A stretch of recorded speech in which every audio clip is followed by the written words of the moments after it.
तो यहाँ पे हमें सवाल में क्या दे रखा है, देखिए कि ए इक्वल टू एक मैट्रिक्स दे रखी है, एक बी इक्वल टू दे रखी है। सत्यापित करना है हमें कि हमें दोनों का ट्रांसपोज मैट्रिक्स निकालना है या फिर अलग अलग ट्रांसपोज मैट्रिक्स निकालने के बाद उनकी मल्टीप्लाई करनी है। ठीक है, तो सबसे पहले हम यहाँ पर ए डॉट बी निकालेंगे, मतलब इनकी मल्टीप्लाई करेंगे। तो मैं आप लोगों को बता दूं मल्टीप्लाई किस तरह से होती है। इस पहले एलिमेंट की आपकी इसके साथ मल्टीप्लाई होगी, फिर इसके साथ मल्टीप्लाई होगी, फिर इसके साथ मल्टीप्लाई होगी। ठीक है ना, या -2 मल्टीप्लाई 1, -2 मल्टीप्लाई 3 और -2 मल्टीप्लाई -6। फिर इस वाले की मल्टीप्लाई इन तीनों से होगी और 5 की मल्टीप्लाई इन तीनों से होगी। तो उसके बाद अब इनकी कैलकुलेशन कर लीजिए आप लोग। तो हमारे पास में ए डॉट बी आ गया है। तो यहाँ निकालना है हमें डैश। तो डैश का मतलब होता है भैया रो को कॉलम में चेंज कर दीजिए और कॉलम को रो में चेंज कर दीजिए, बस इतना सा होता है। ठीक, तो यहाँ पर हम लोग देखते हैं कैसे करना है। तो यहाँ पे क्या होगा, देखिए सारी की सारी रो है, इन्हें हम रो को कॉलम करेंगे -2 -6 और 12। ठीक है, यहाँ 4, फिर यहाँ 12 और यहाँ -34। समझ गए होंगे आप लोग, हमने लेटी लेटी लाइनों को सबको खड़ा खड़ा कर दिया है। तो ये हमारे पास में निकल कर आ गया है, एक इक्वेशन कह दीजिए सर। अब हमें निकालना है दोनों का अलग अलग डैश। तो चलिए पहले बी डैश निकाल लेते हैं। तो अगर मुझे इसका डैश निकालना है तो डैश निकालने का लेटा लेटा है तो मुझे खड़ा खड़ा करना पड़ेगा 1 3 -6।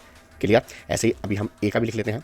ए का -2 4 और 5 है। तो अब इसका अगर मुझे डैश निकालना है, डैश का मतलब फिर ये कॉलम है तो इनको रो बना लेंगे -2 4 और 5 इस तरह से। ठीक, अब इन दोनों की मल्टीप्लाई करनी है हमें, तो वो कैसे करेंगे, बी डैश मल्टीप्लाई ए डैश की मल्टीप्लाई करनी है। तो बी डैश क्या है हमारे पास में 1, मल्टीप्लाई का वही प्रोसेस है जो भी हमने सीखा था।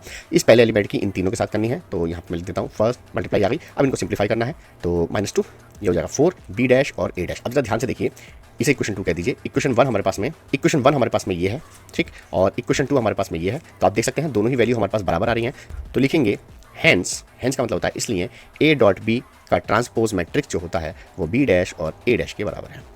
यहाँ लिख देंगे नीचे प्रूफ्ड। तो इस तरीके से आपको 5 नंबर मिलेंगे और ये बहुत ही अच्छा क्वेश्चन था। तो उम्मीद करता हूँ दोस्तों ये क्वेश्चन समझ में आया होगा। वीडियो अच्छी लगी है तो लाइक कर दीजिए, मेरे पेज को फॉलो कर लीजिए ऐसे इंपॉर्टेंट क्वेश्चंस देखने के लिए।